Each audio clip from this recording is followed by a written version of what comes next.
All right, everyone, welcome to FGCU Storytelling.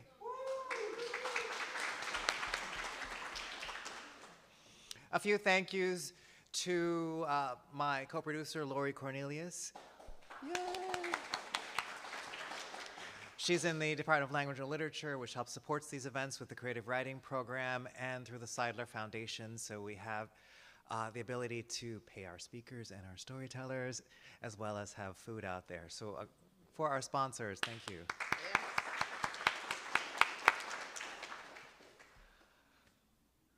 A couple things, some standard announcements for you. There are these things that are in your pockets that make noise. If you could just silence them, help our storytellers out so you don't distract the storyteller, like, or the person next to you who's going to go, shh. You have free license to do that to anyone who... All right. Also, if you need to run out between stories, if you haven't been here before, out the door to the left down the hall, you'll see the bathroom on the right, or a place for water if you're in the need. Do take care of yourself. All right. You guys ready for stories? No, they're not, obviously, because they said nothing. They said nothing. Wow.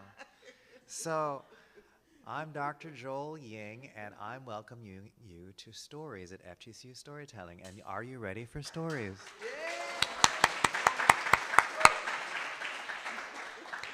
We have the pleasure tonight of having Sheila Arnold all the way from Virginia coming down to thaw out and tell stories with us. She has been a delight. This is her 4th time here. We just keep bringing her back because we love her and her stories. She is just a masterful storyteller, but even better than the stories that you will get to hear, she is an amazing friend.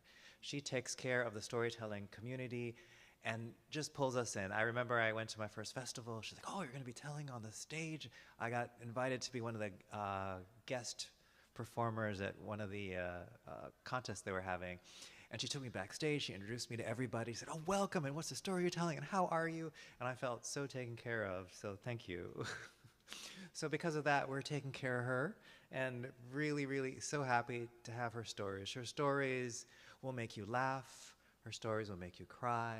Her stories will make you go through the range of emotions. But most of all, her stories will express a real big hug and love for humanity and for all of you. So let's give Ms. Sheila Arnold some love here on stage. Please welcome her, Ms. Sheila Arnold, to FGCU.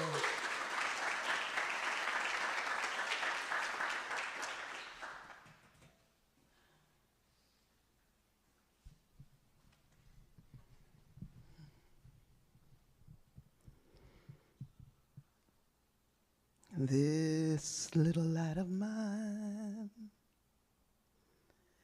I'm gonna let it shine. This little light of mine, I'm gonna let it shine. Oh, this little light of mine, I'm gonna let it shine, let it shine, let it shine, let it shine. Oh yeah, this little light of mine, I'm gonna let it shine. Don't you feel me now? This little light of mine, I'm gonna let it shine. Oh, this little light of mine, oh, I'm gonna let it shine, let it shine, oh, let it shine, let it shine. You all know the words, so sing now. This little light of mine, come on, y'all. I'm gonna let it shine. Oh, this little light of mine, I'm gonna let it shine. Oh, yeah, this little light of mine, I can hear you. I'm gonna... Yes, let it shine, let it shine, let it shine, let it shine, let it shine, let it shine. One small act, One simple thing you could do for somebody, one simple light you can shine, can change the world around you. Fannie Lou Hamer was a voting rights and civil rights activist during the 1960s. And then she was a woman that believed that hunger had no color. So in the 1970s, she began co-ops. And she knew all children need to be educated from the youngest age. And so she started Head Start. But everything in her should have been anger. Everything in her should have been resentment. Everything in her should have been dismissive to anyone that was not her color.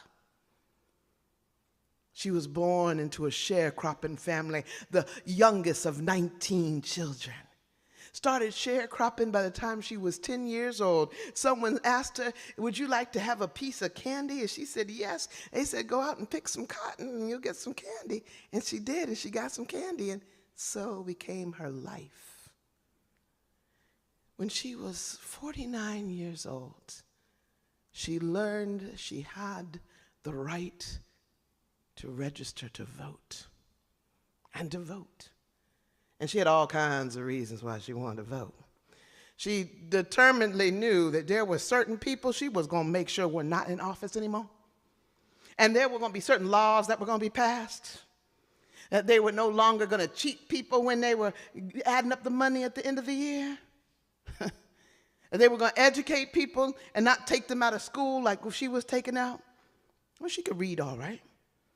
She could do those kind of things, but she knew there could have been more. She was going to make another law, a law that said just because a woman is poor, a hysterectomy should not be just done on her without a woman's permission. Because that had happened to her. She had gone in and about an appendix and had no idea until she'd gone to the doctor saying, why can't Pap and I have a child? And he did a thorough exam and said, well, when did you have the operation? She said, what operation? All I've ever had is an appendix. And she was informed they took all of your women parts out. Oh, she wanted to vote. She had some laws that she needed to be done. She created. She had some people she needed in and some that she needed out. And so she doggedly determined that she would go and register to vote. It took her 6 months to get ready to get registered to vote because they kept telling her she had to read part of the Mississippi Constitution. The problem wasn't the reading. The problem was she didn't even know Mississippi had a constitution. And she could read it, but then they said, explain it, and she was very unclear about that. But she was determined. And she registered other people. When her boss of 19 years realized that she had gone to register, he kicked her off the place that they had lived, her and her husband and 2 children. And she had to move and move and move because people kept shooting up places that she would live in. They would turn off the electricity or send her a bill so big that she couldn't possibly pay it. Until one day, her and Pap found the nicest little place. Didn't have any running water and didn't use electricity. And she said, this is a good place because there's nothing you can take away from me. And she kept pursuing people to come and be voters, to make their own decisions. She was known as the song leader of the civil rights movement. She was beaten in a jail cell the day before Medgar Evers, civil rights leader in Jackson, Mississippi. The day before he was killed, the night before he was killed, she was put in a jail cell and beaten. One of her eyes never quite worked again. Her kidneys never quite worked. She limped as she walked. And she should have been angry. But she wasn't. She said to people, I'm not angry because they don't understand what they're missing. when they can't get along with me. And I was taught to love. And so I'm going to love them until they can't feel nothing but love. And if they hate me for that, all right. And so she did.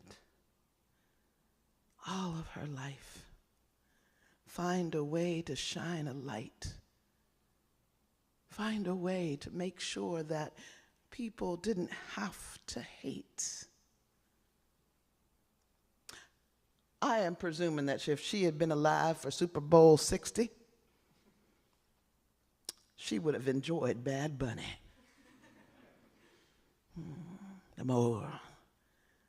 The thing more powerful than hate is, did you all not watch the Super Bowl?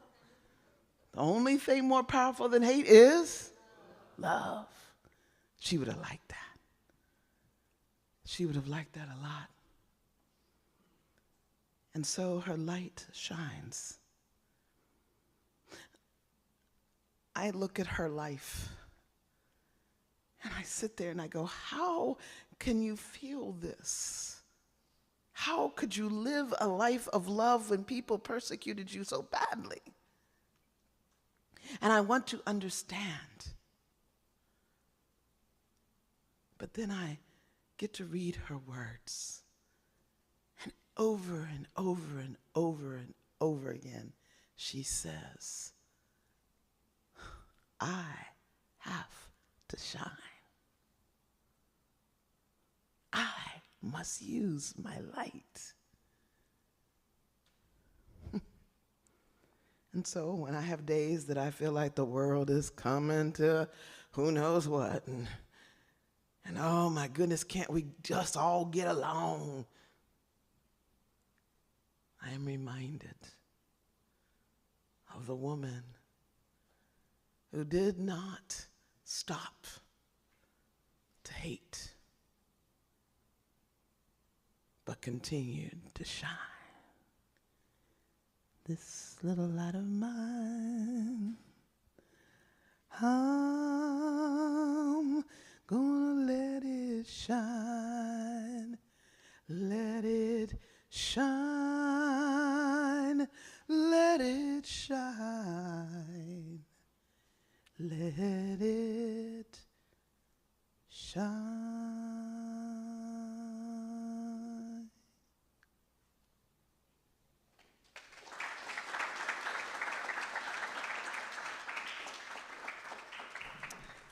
How many of y'all have ever heard of Fannie Lou Hamer? So, okay, now I see this little hands like that. I mean, if you're going to raise your hand, you know, say that you know something. It's all right. Fannie Lou Hamer, she's an amazing woman. Go read about her.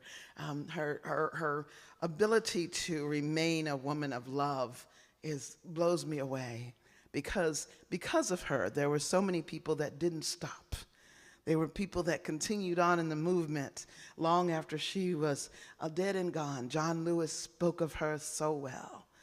And they stayed in the movement and they lived a life that would have made her happy and pleased. Now, I'm not going to be able to stand the whole time because I'm tired. I've been in Iowa and I've been on a plane and I'm tired. So I'm going to sit down a little bit. I'm going to put my chair in the right place. And they say, whoops.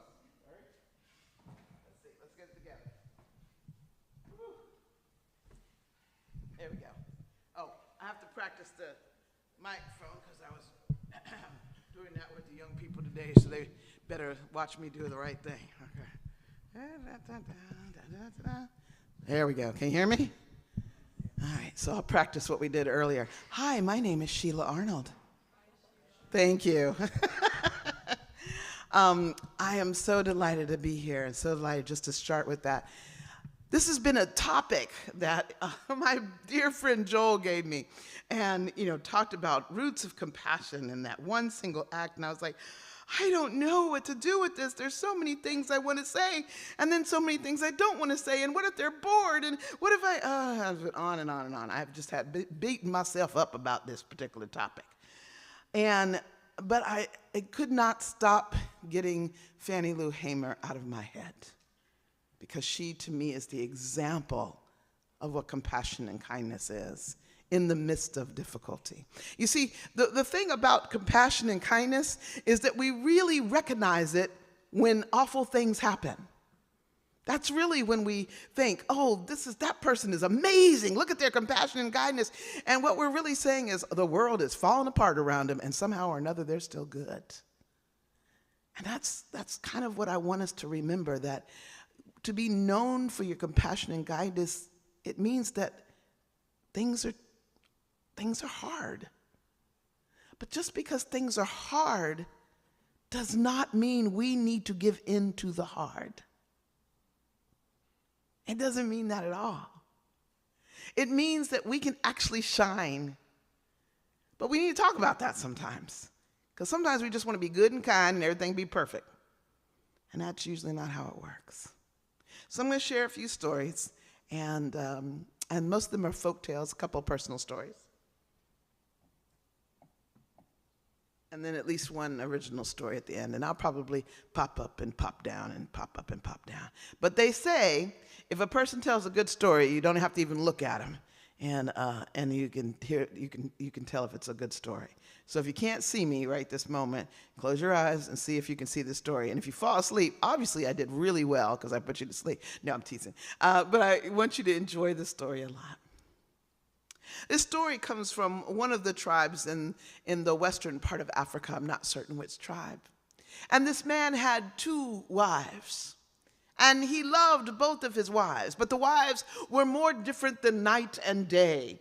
They were more different than fire and water. They were more different than a goat and a cow, as he would say. They were more different than each other. Of course, they would often ask each other which one was the goat and which one was the cow, and they would choose based on the goat gives milk, but so does the cow. But the cow is more beautiful or bigger. The cow, there was always discussion about who was the goat, who was the cow. But he was a good husband. He said, but I love you both. I love you deeply. And he told his wives as they had children, and they both had children. One had a child, the other one did. One had a child, the other one did. One had a child, the other one did. But the one wife who was the first wife, she wanted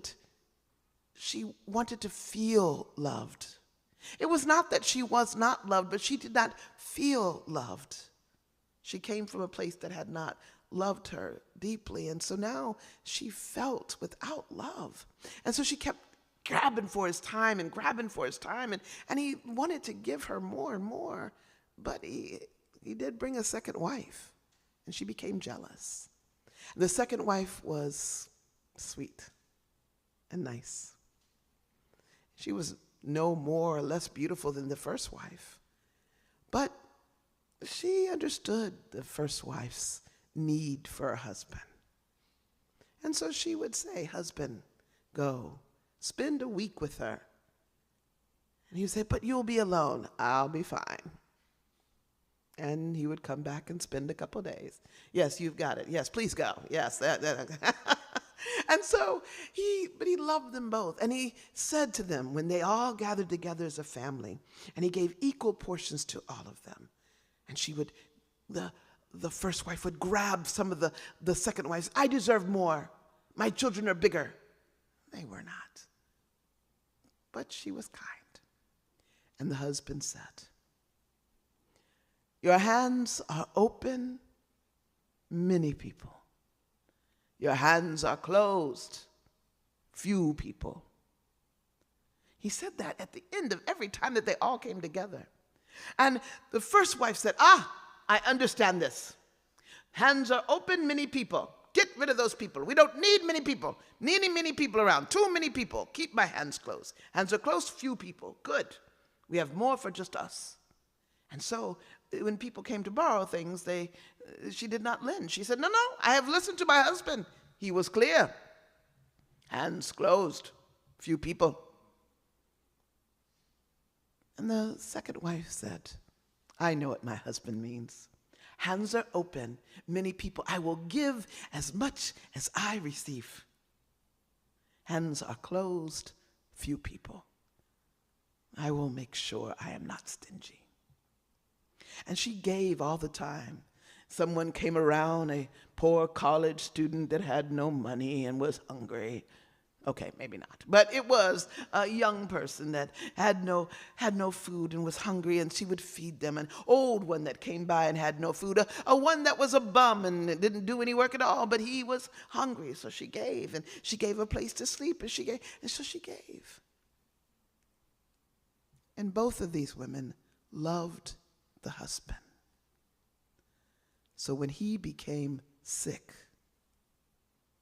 and he began to die, their grief united them for a brief moment. They hovered over him. They cared for him. They provided his every need. They wept with him and for him. And he said to them again and again until it was his last words, "Open hands, many people. Closed hands, few people." And he died. Oh, the wailing, if I could only explain to you the sound of it, the keening that came from the air that surrounded that place. And they were so missing him. They so loved him. They loved him dearly. And so they wrapped his body and they buried him. And the things were divided as he had set forth for them to be. And then the unity ended. And now they were their own separate families. And they remembered what their husband said. Closed hands. What?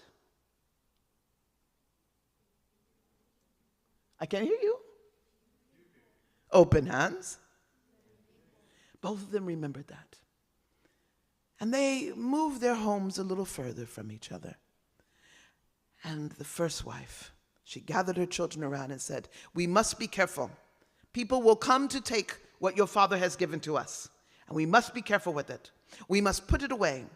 And the lands that we have, we must take what is from the land and we must put it away for ourselves, and it will stay where we have it, so that we will always be taken care of.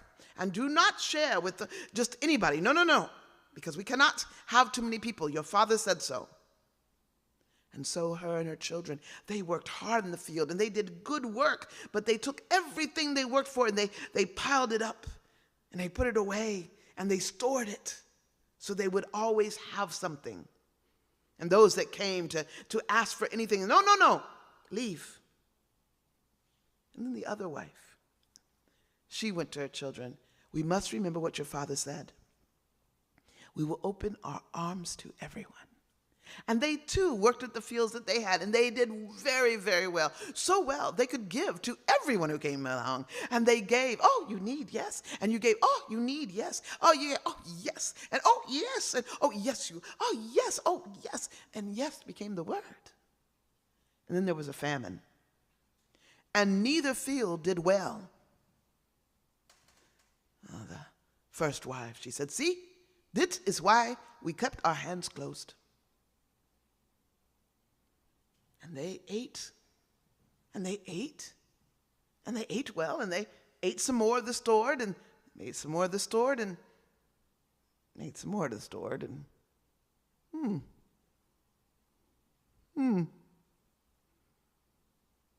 Is there no more wheat? No, mother. Is there nothing that we have saved up for us? No, mother. Oh. She made the last bread from that wheat. And they began to starve. And the second wife, well, they had not saved up much. They had given a lot. And so they started to get hungry a little quicker. And people came by.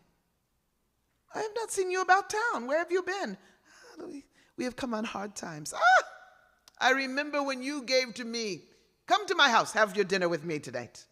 And so all the children and her would go have dinner. And they would go home full as they could be.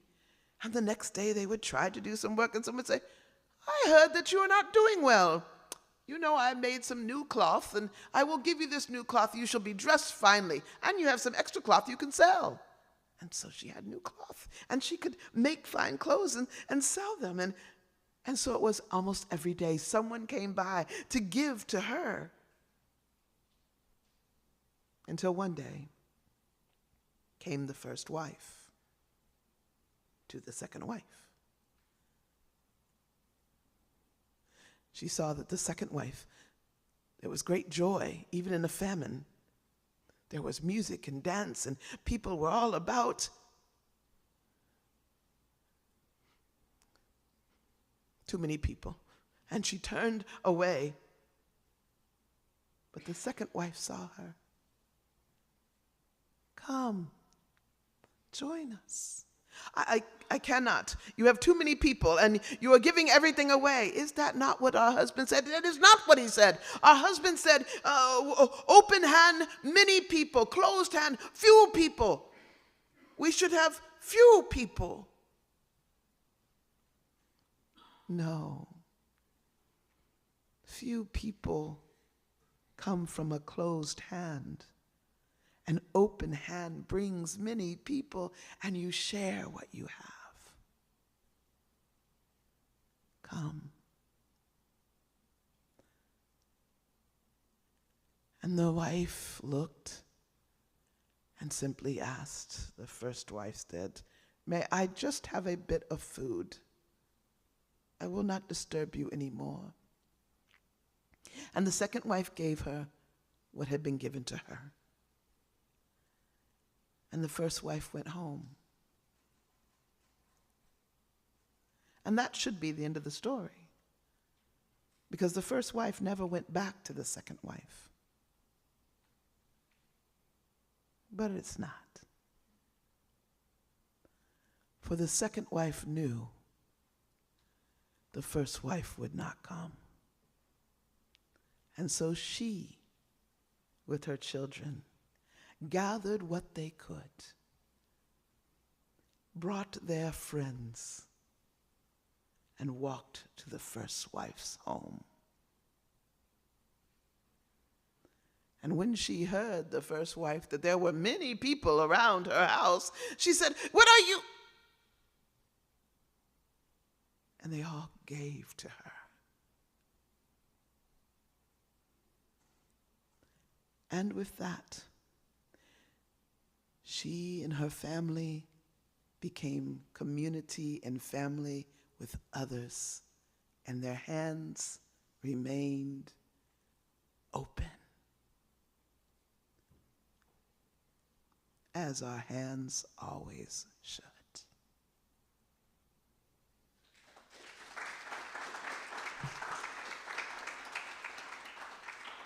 All right, now that's going to be one of those discussion ones. So I want you to turn to somebody near you. What did Ava say? See, I told you she's going to make you do that. Did you? You what? Our saying is like, be open. Be open. Oh, all right, good. I'm so glad I'm helping people get their reflection of that. That's good. I want you to turn to a person next to you, and I'd like you to answer the question to them. Say, what did you think or feel about that story? So the students already know how to do this. So now you're going to do it with each other and not me. So talk to each other for just a moment. What did that story make you think or feel? If you don't have a person, get close to a person so you can have a conversation. Closer to a person. Get close so you can have a conversation. Have with somebody. Somebody have a conversation. I don't care who, how you ever do it.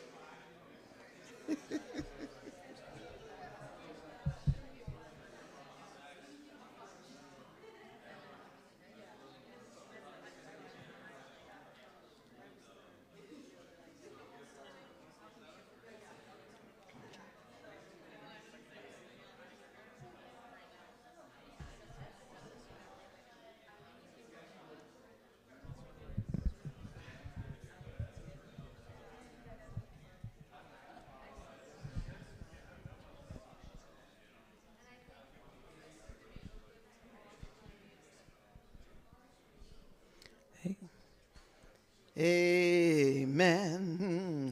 Amen. Amen. Amen. Amen. It's one word. You can do it. Okay. And it just means so be it. If you're like, oh, that's a really religious word. No, it just means so be it. So let's try that. Amen. Amen. Amen. Amen. Amen. Oh, very good. Will somebody just share one thing that they thought or felt? We'll just have one person do that. Would somebody be willing to do that? Don't look around at somebody else. Yes. Young man that I met last year, I think. Yes, did I meet you last year? No? Okay, you just looked familiar. My parents always taught me to give when you can. And for me personally, the story just sort of reinforces that, to be open when you can. Amen. And look for those opportunities to help out where you can. Okay. Thank you for sharing. I particularly like that story because it could have ended with that one. As we, well, they didn't come over here for help. I offered it to them. They didn't come back. I ain't supposed to go after them. And that's just not how it's supposed to be. Part of being a light is you go after the person that doesn't think they need help sometimes, because you know what they really need. So this story is this story. There was a man who was walking. He was walking from Jerusalem down to Jericho. And that is straight down. It is down a long, long hill. But it's a thin road indeed. A thin road that when you walk in either side, bandits could hide and be nowhere to be seen until they are upon you. And that is what happened to this young man. He was walking along, and indeed as he walked, there came some bandits, and these bandits came and they took some of his clothes and they beat on him and they harmed him and they took his money and they left him there for dead. Whatever he was writing, they took that as well, and they laid him down on the ground and did not care whether he was breathing or not. Well, he was there, obviously hurting, obviously in pain, and without anything or anyone to help him. And along the way came a man who was quite influential.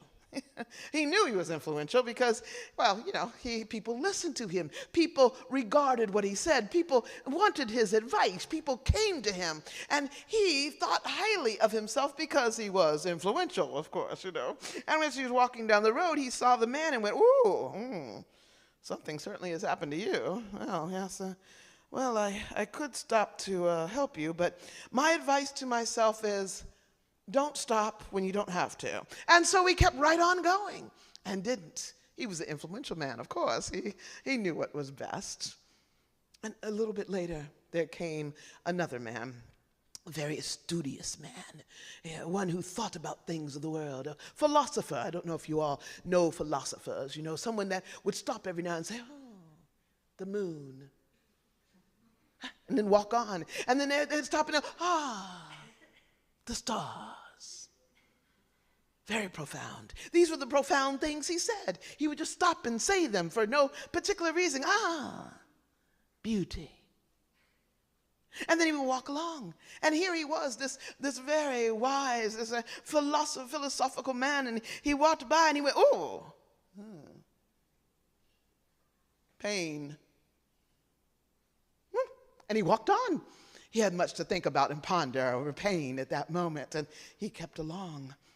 And then came one who was not like the one beaten. You see, the one that was beaten, he was a man that had come from Jerusalem, and the one that was passing by was a man coming from Samaria. And Jerusalem, the Israelites and the Samaritans did not talk to one another. Let me give you an idea. It would be as if the man lying on the ground was with the Ku Klux Klan, and the one passing by was with the Black Panther movement. Not much love there. Not at all. And that's the way it was. They did not like each other, the sound of each other, the smell of each other, the thought of each other. They did not want anything to do with each other. And so this man who was a Samaritan saw this man who was an Israelite and went,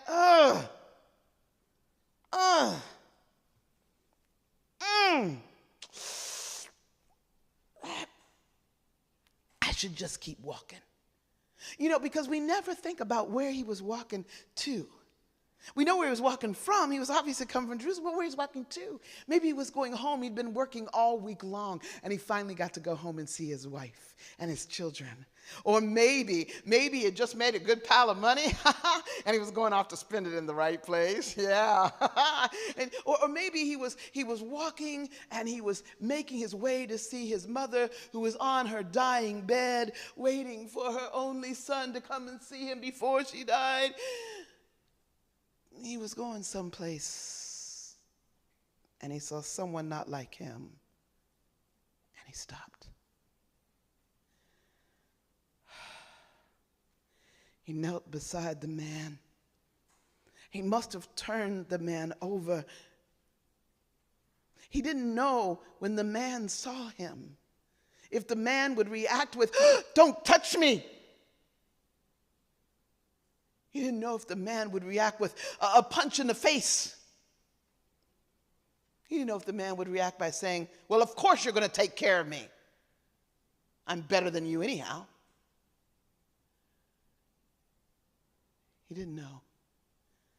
But he turned the man over, and he saw his face. It was swollen, and his eyes, and there was blood from his nose and out of his ears and out of his mouth, and his arms just seemed to be hanging and dangling. And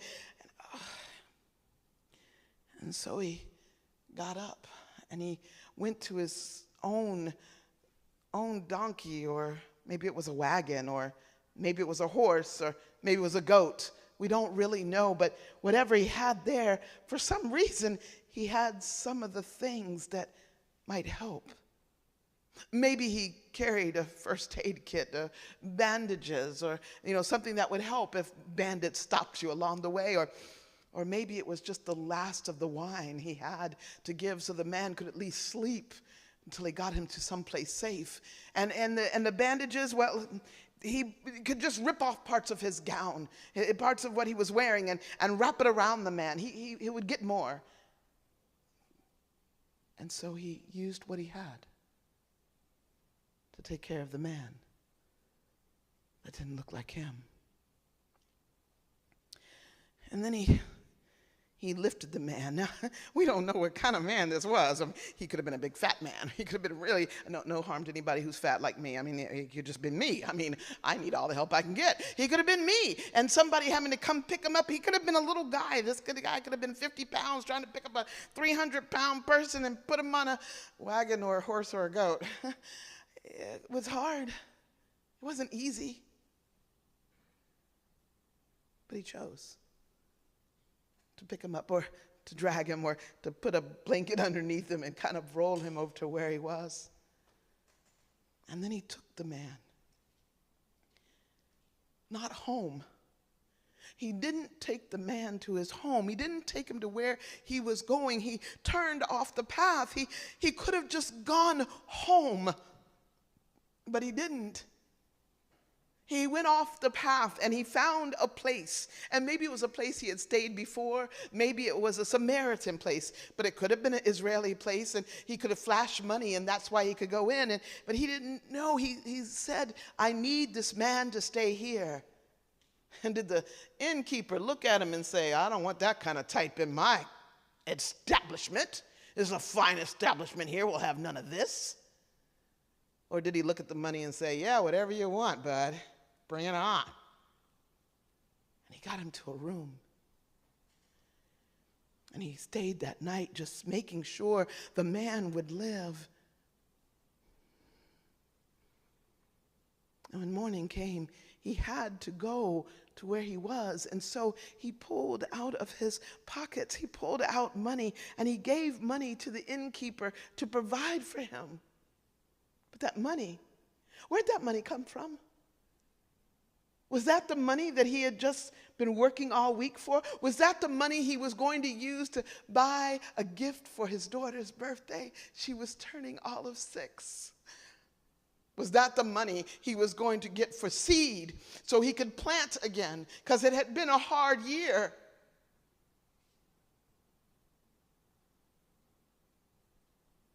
But he took the money.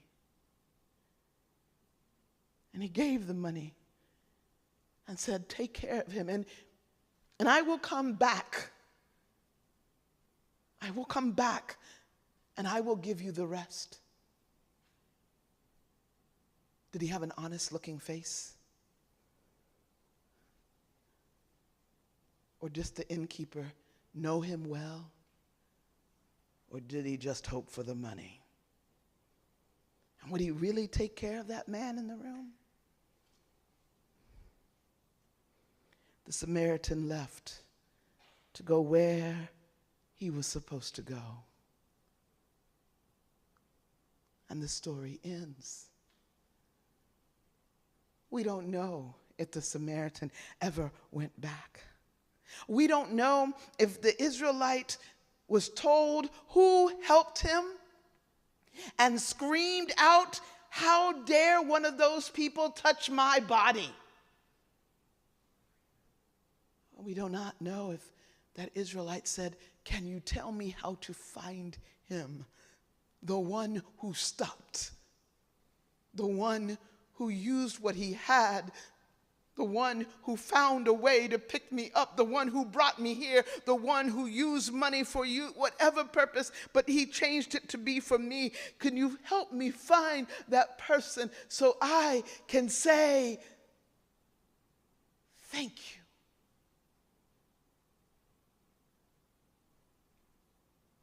We don't know the end.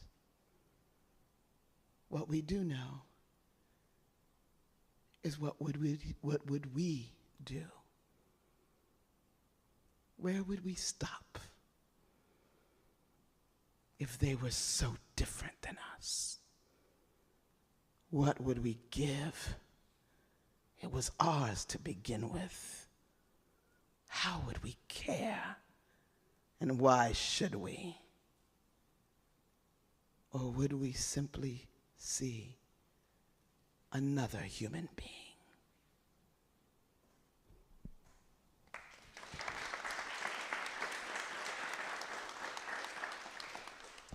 For those who may not know, that's a takeoff of the story, the Good Samaritan from a parable, but it's also in different cultures. That type of story is in different cultures. So I'm going to let you do this one more time, and then turn to somebody that's near you and say or tell what that story made you think and or feel.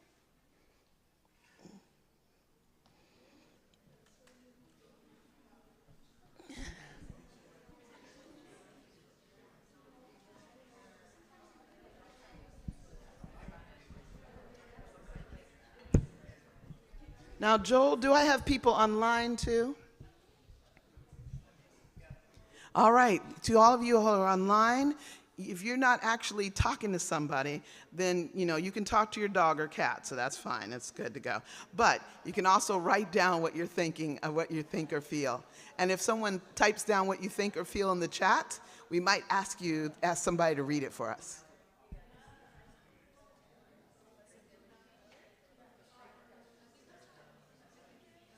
Are y'all talking to each other? Okay. Looking for the talking.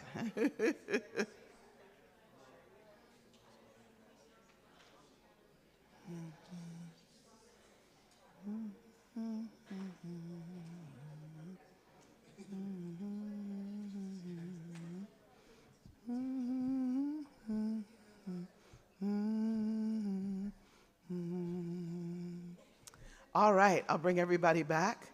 Do we have a particular comment from the online chat? Did anybody share what they may have thought or felt? Nope. Okay. Huh? None so far. Okay. Is there anybody here that would be willing to share what you thought or felt? Am I a storyteller? Thought or felt about that story? Can somebody be willing to? Oh, there you go. Yes. Hi, so the ending struck me as realistic because we often won't know the impact our actions have on other people, but it's up to us to decide, is it worth it to do it anyways, even if they cannot thank us later? I'm so glad you said that. That just makes me feel really good. And it is. We don't know what the reaction will be many, many times for what we do. We just do it because it's the right thing to do.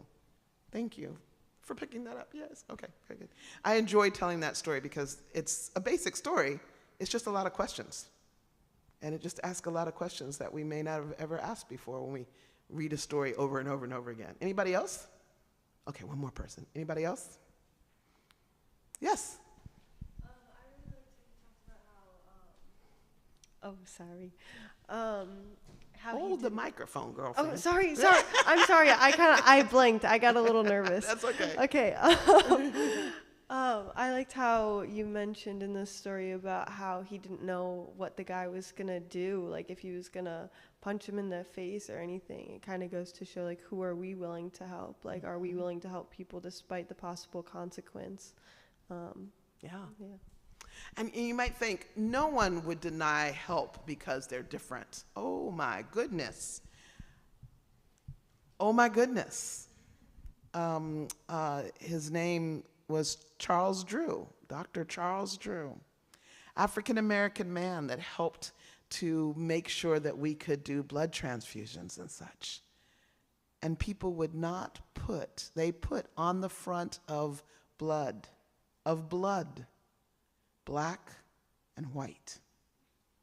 So that you were a soldier in the military and you would not be allowed to put black blood into a white man,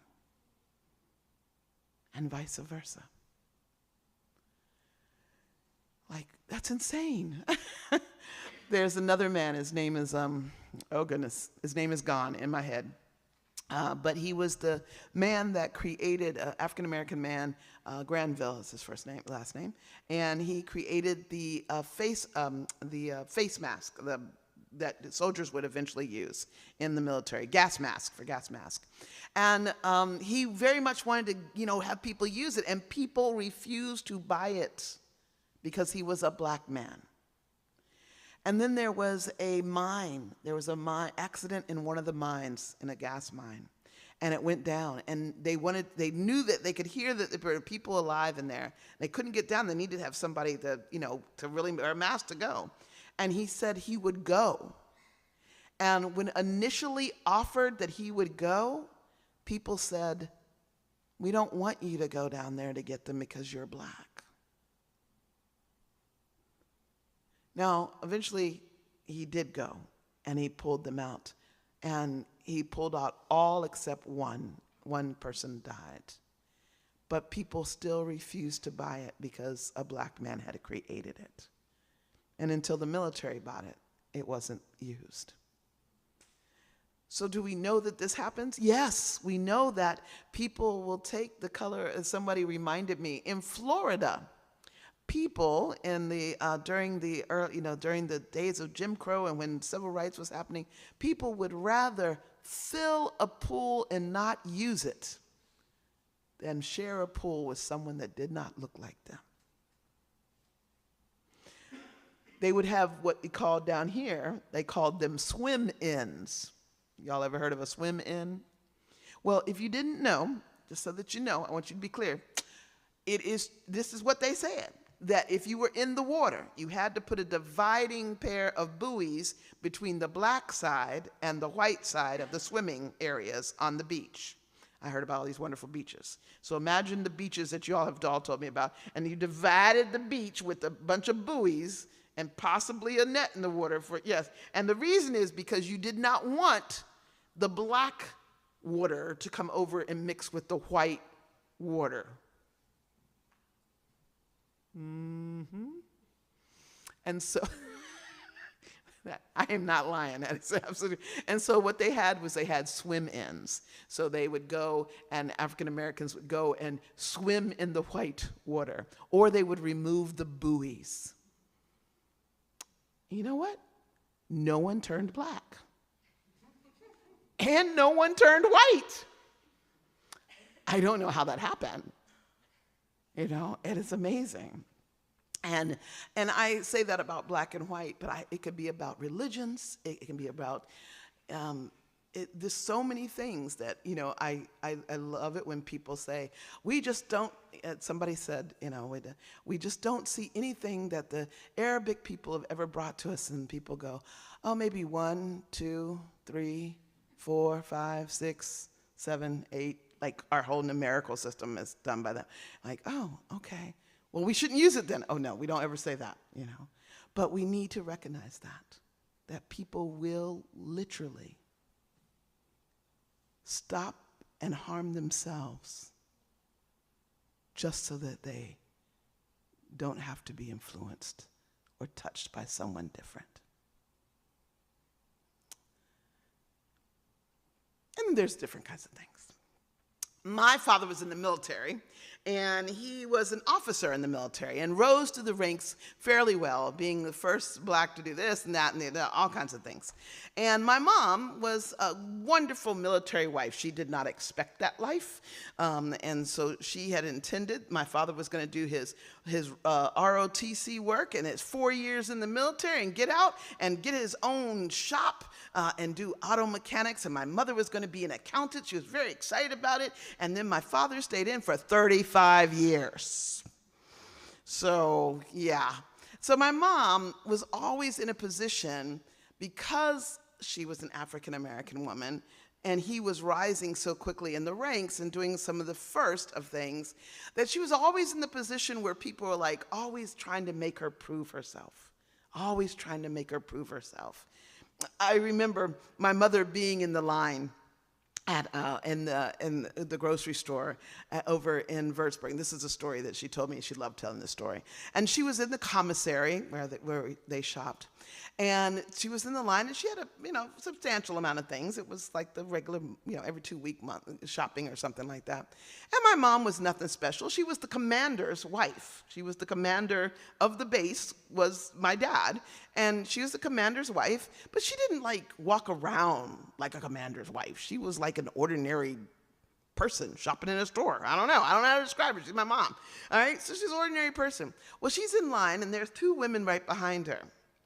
And they say, they should get a whole different line for those enlisted soldiers' wives. Our officers' wives need to have a different line to be able to use. And they're talking loud and making sure she heard that. And my mother is just, she's not playing along. See, my mother is one of those good Southern women.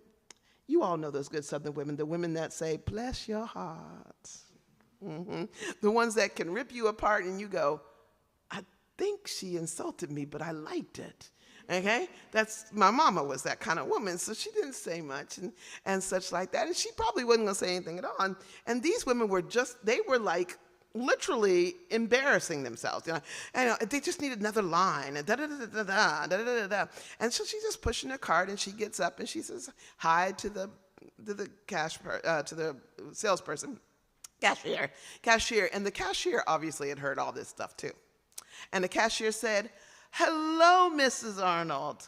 How is Colonel Arnold doing today? It got real quiet in the line. And those women did. And she said, oh, my husband's doing fine. It's good, And they were, got real quiet. Oh, my goodness. And you can know they were just probably. And my dad, when my dad was still in the military, and my dad they moved to a new house, and it was in a different area, in Hampton, where we live now. And when they moved to that house, there were some other people that had wanted to buy it, but they sold it to my dad, so they were one of the few black people that were on that street. And my dad, anybody in here have an embarrassing dad every now and then? Like you just go, oh my, don't wear that. No, don't, what are you doing? So my father had that outfit, the outfit he had worn since I was probably a child, and he was still wearing it when I was 40-something years old. And it was this orange jumpsuit. And he had to wear stuff under the jumpsuit because there were holes in inappropriate places. So he had to wear sweatpants. He couldn't just wear the jumpsuit anymore. It's quite embarrassing. It's but he loved it. I mean, that was his gardening stuff. He would go out and I'm gonna go gardening, girls. And I'm like, okay, Dad, do you have to wear that? And you're like, oh my gosh. And my mom was like, just don't go anywhere. And of course, he loved to go where? Home Depot with that on, because then he looked like a true working man. And I was like, bad, awful. So he's out there, and he's just got this new house, and he's out there, and he is in that awful, awful outfit in front of his house, and he's working on the garden. And this man comes stomping across the street, and he says, So, what do you know about the people that live there? And my dad just kind of smiles. Well, I think they sound pretty good. Huh, I don't know anything about them. They weren't supposed to be able to, I was supposed to be able to buy that house. I wanted to get that house. I bet you they're really bad people. What else can you tell me about them? Well, they've always been kind of nice to me. And the guy says, well, I don't know. I don't think we're going to like them. I'm going to make sure that we find a way to get them out of here. And didn't know if they were black or white. He just knew that somebody else had bought the house. And my father went, oh, okay. Yeah, and went back to work. And the man just continued to talk to my dad like he was the gardener. And a week later, they had this big activity for all the homeowners to get together and meet the new homeowners. And my father came in with his suit on, and then with his suit on and such, and my mom came in and said, and we would like to introduce to you Major General Arnold, who has just moved in here. And that man went, oh, and oh my gosh, you could see, he was kissing booty for years, making up for that. So my parents have always understood that they were having to prove. When they were in Würzburg, they had these different, what were called dining ins and dining outs that military folks have, officers particularly. And you bring your wife, and it's a very formal thing. I used to, when I was old enough to go, I used to love to go to see the pomp and circumstance. Well, there was a particular night where some of the enlisted folks were able to go, higher enlisted folks were able to come and be also with some of the NCOs and the officers together. And it was a formal.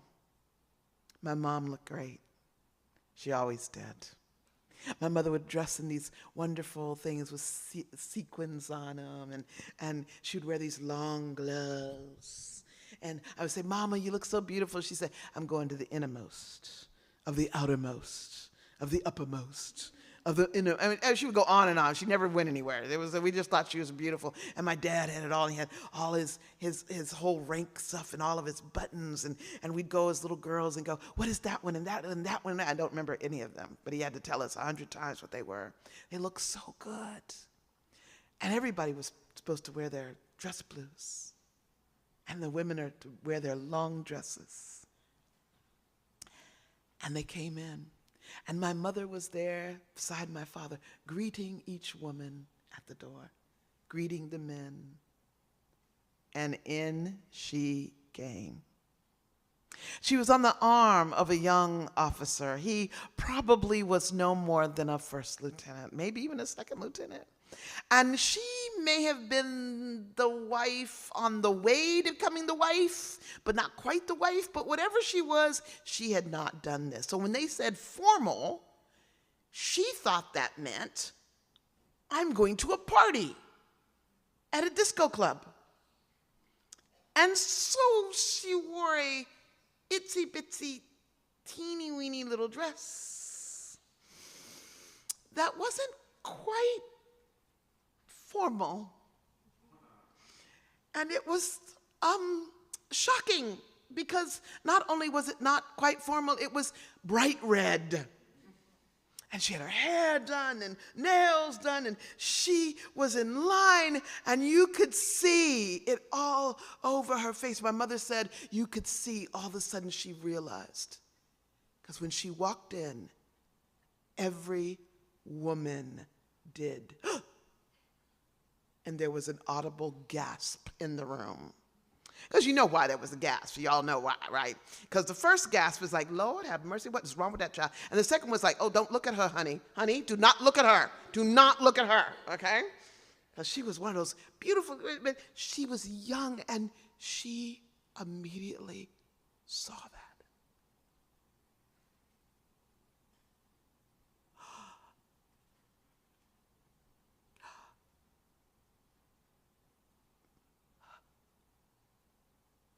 And my mother walked over to her and took her by the arm and said, don't you look lovely?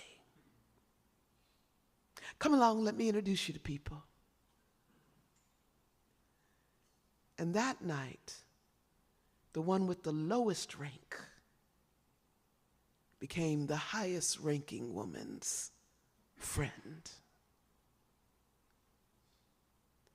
Because that changes the world. When you look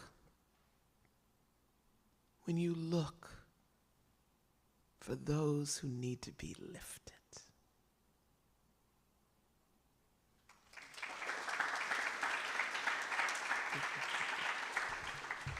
All right, y'all don't get to talk about that one because that's about my mama, so y'all can't talk about that. They're amazing stories about the two of them. What time is it now? Because I gotta stop talking at some point. What? It's all right. It's all done. It's 7 o'clock. Okay, so I'm supposed to be quiet. What time is it? I'm supposed to Q&A, right? Okay, Q&A. Okay, well that's good. If I could do another little one, if I could, huh? Well, I won't. I will end with a song. Huh? Uh-oh. No. Oh, did you want to ask me something? Oh, no. Okay, you're just talking. Okay, I got it. Thank you. Oh, good, thank you. All right, so I'll end with this song. This song is an old, they're not spiritual, but it's an old song that's been around my life for a long time. And I hope it means something. You'll take it with you. If I could help somebody as they walk along, if I can help somebody with a smile or a song, if I can help somebody as I sing this song, then my living would not be in vain. No, my living will not be in vain. Oh, my living will not be in vain if I can help somebody as they walk along, if I can help somebody and turn them from wrong, if I can help somebody while I sing this song, then my living would not be in vain.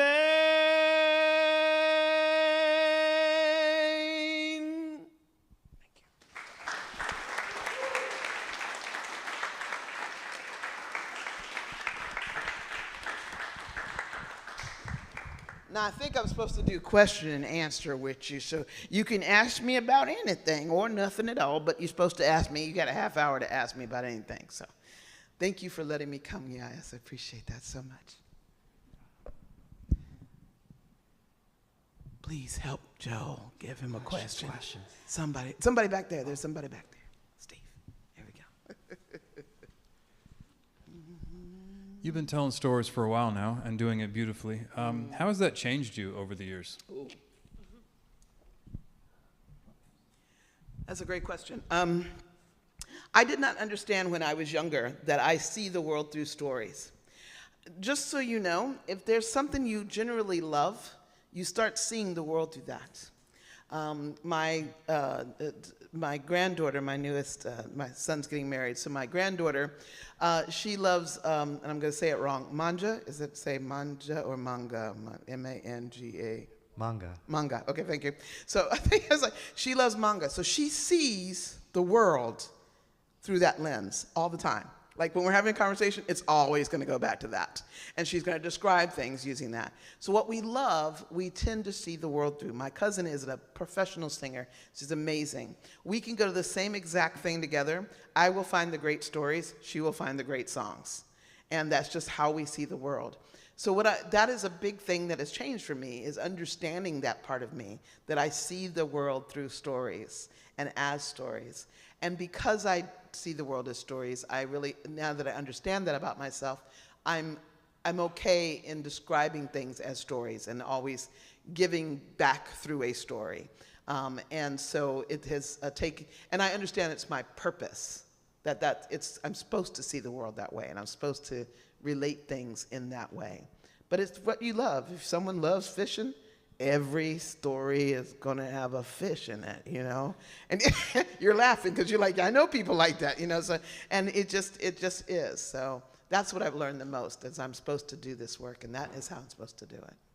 Does that help answer the question? Okay. Oh, right here. Sort of along the same vein, did you always see this as sort of a clear path for you, or was this sort of a windy road to get here? This was definitely a winding road to get here. OMG. So I went to college at University of North Carolina at Charlotte. I went to college to go to law school. That only happened. I mean, I wanted to be a lawyer, and that was like, oh, these are awful courses. I don't want any more of these things. And then I said, oh, I know what I want to do. I want to be a social worker. And then I was like, no, not really. And then I didn't know what I want to do. And then I was on the 5-year plan, and my father said, you're on the whatever you have the most of plan, most credits plan. So, so I graduated with a degree in African American and African Studies, which looks really good right now. But at that point, my father was like, what are you going to do with that? And but now I put it everywhere, and people are like, see, you always knew that. No, I did not. And so when I came out of school, I did everything. I was a receptionist. I was a pizza driver, pizza delivery driver. I was a pizza maker. I worked as a social worker for a while. I worked in group homes. I did all that until I started telling stories. And everything I ever did made me a better storyteller. Everything. People are like, how does becoming a pizza driver make you better? I can go anywhere. And usually I get there one day, and I know my way around. I'll purposely get myself lost, so I can purposely, because I know directions really, really well, which is what pizza drivers do. If they're good, I was good, so, you know. And so, you know, I know where I'm going I've been here, you know, only 5 times, but I know how to get around this place, because I drive around and I get myself lost. And then I, you know, find myself back to where I'm supposed to be. So, so it was not a straight set. And even when I started this, I thought I was going to do one particular type of storytelling, and that is not what's happened. And then I thought I was going to go do this kind of storytelling, and now I'm doing all kinds of storytelling. I'm doing far more than I ever thought I would ever do. And so, yeah, it's pretty awesome. Thank you. Oh, yeah. Trust that you're not going to make it on the road just straight. That most people don't have a straight road, and it's okay. And you're not going to die when the road veers off and you're like, this is not what I planned. I went through 4 years of college, and all I'm doing is working at Walmart. Like, okay, it's all right. You're going to turn 50, 40, and you'll find a better path. It'll be all right. And guess what? Then you'll turn 60, and you'll be like, yeah, it was all worth it. And you won't care what you went through. But just accept the ways the road diverges. Amen. There was somebody here? Or you got up really quick. I didn't know if you did. Okay. Other question? Somebody ask another question. We got to make sure the whole classroom takes some time.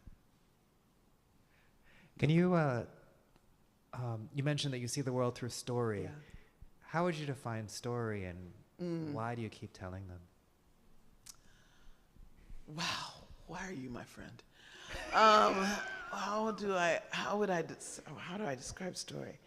I mean, the basic would be story has a beginning, middle, and end. It has people, places, and conflict and resolution. That's a story. That's kind of what a story is, you know. But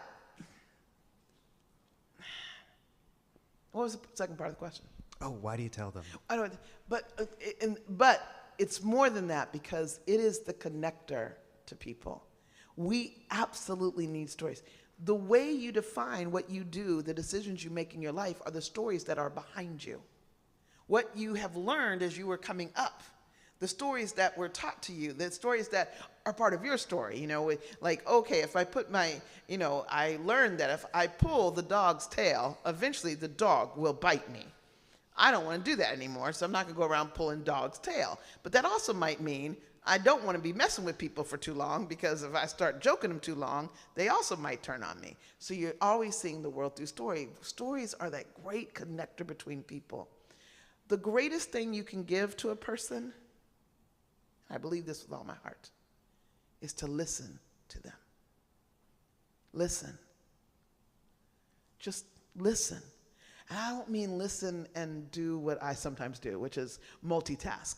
And we're all good at multitasking, okay? We're, you know, really good at, like, I'm hearing you, and I'm writing 15 emails, and I'm getting some work done, and checking my Instagram, and scrolling through. But to stop and listen and deeply listen to somebody, it's the greatest gift you can give them. And the second greatest gift you can give them is to tell your story. It's to say, and this is where I am right now. This is what I went through. Because that changes the world. And I deeply, deeply believe stories change the world. I deeply believe that. Stories and music change the world. They just do. I've watched it. I've watched people in the room with me just completely be different after stories. And that they couldn't hear it from anybody else, but they could hear it through the story, not me, through the story that I share. That's why I tell stories, because I know it's very powerful. Because it's powerful, it's also my responsibility. I have to be careful with the story. I have to be careful whose heart I hold in my hand. I have to watch over you as I'm telling the stories. I have to make sure you're safe. I have to make sure that you don't feel blindsided. You might be shocked and surprised, but you know that I'm going to care for you and that you're not blindsided by something, so that the story becomes accusatory and about you. Does that make sense? That's why I tell stories. And I'm pretty passionate about it, so don't make me cry again, so I love that.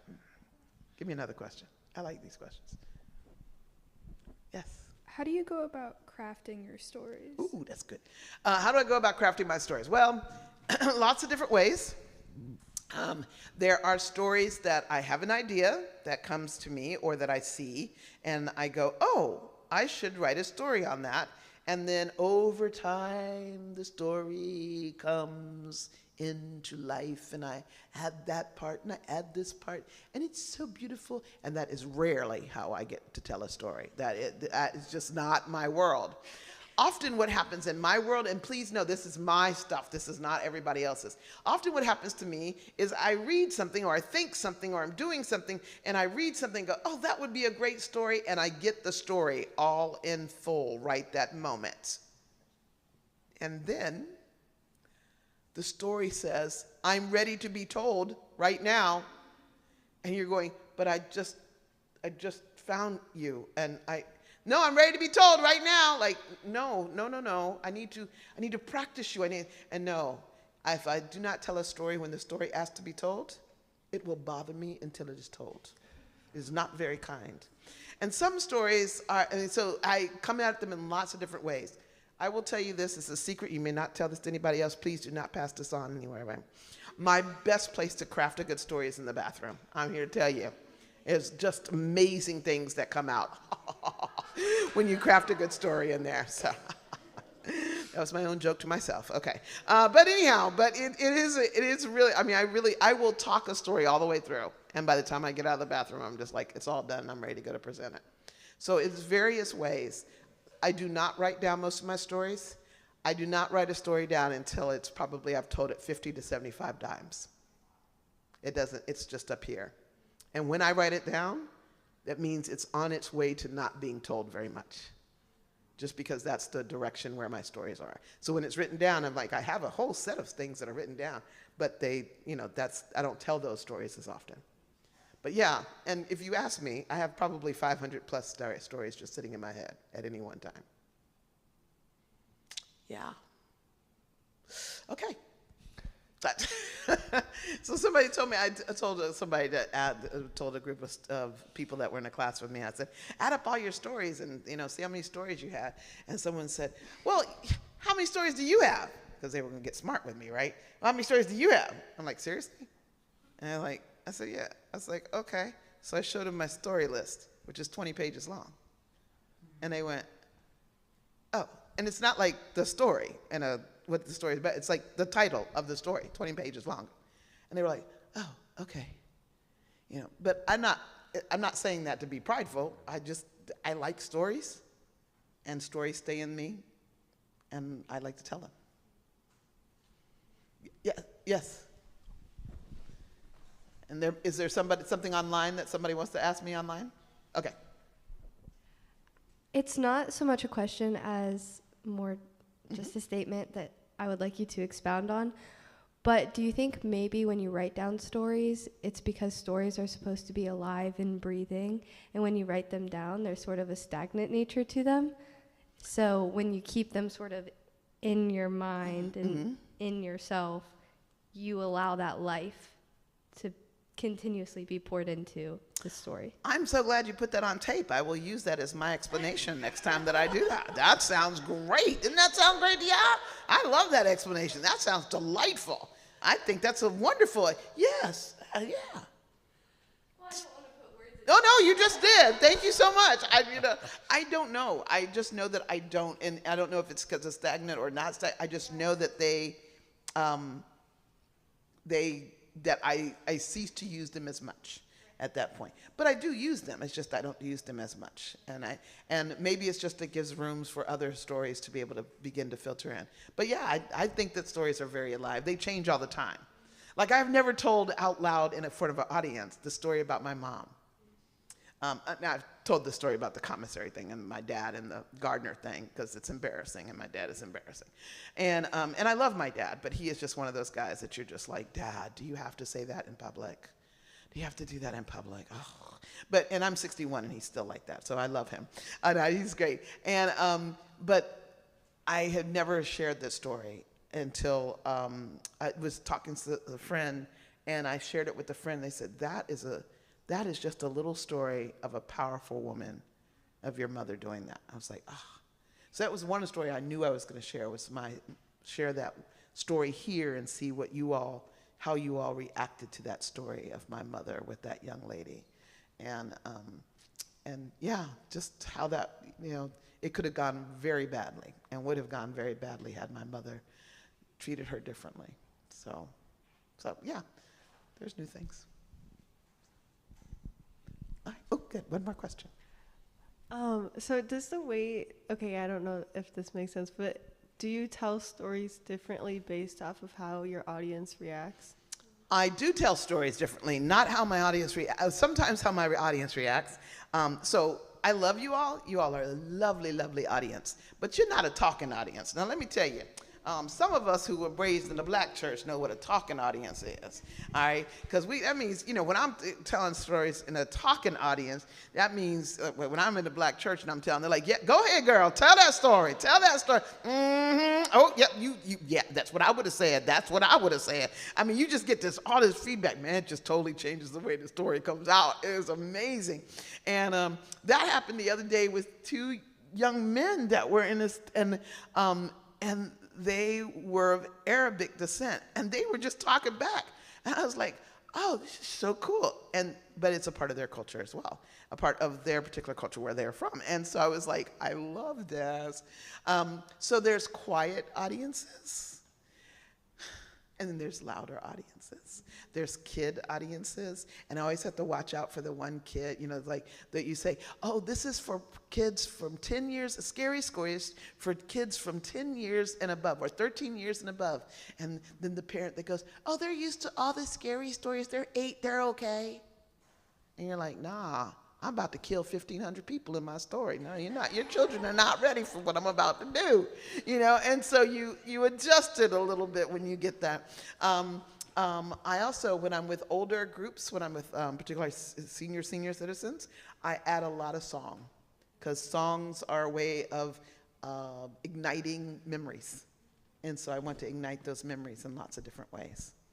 And also when I'm with younger ones, I want to use words that they're not familiar with, so that they get a new word, but then they get the understanding of the new word afterwards. So I say the word, and because then they're catching on to new words, and it's really lovely. Little kids will start saying, they'll say, if the word tickles their ears, that's what I call it, they'll have to say it out loud like 500 times.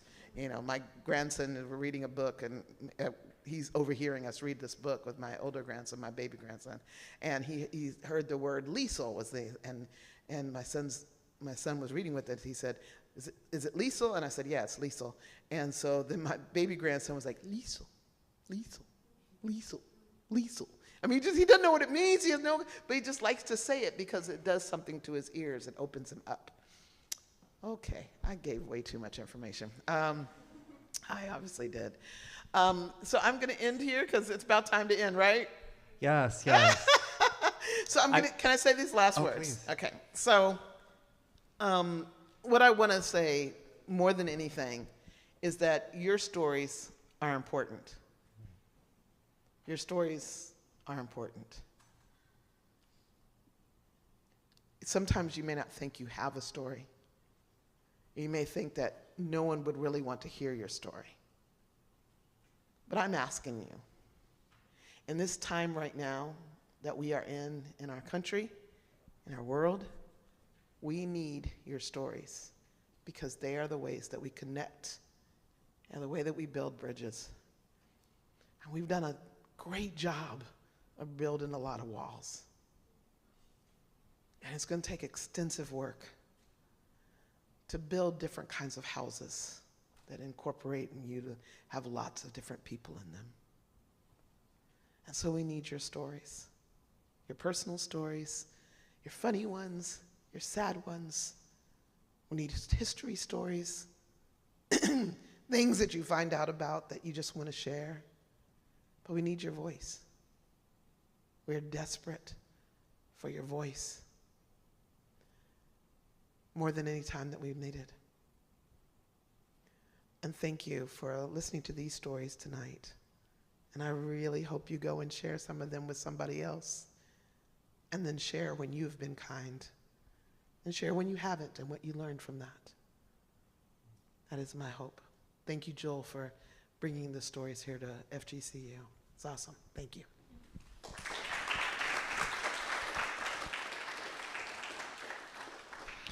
Well, I told you when I first met her, she had to take care of me at the festival. And I hope that through her stories, just like I feel right now, that she has taken care of me. So please feel your hearts, take a deep breath into them, and carry the love home and spread it. Open hands.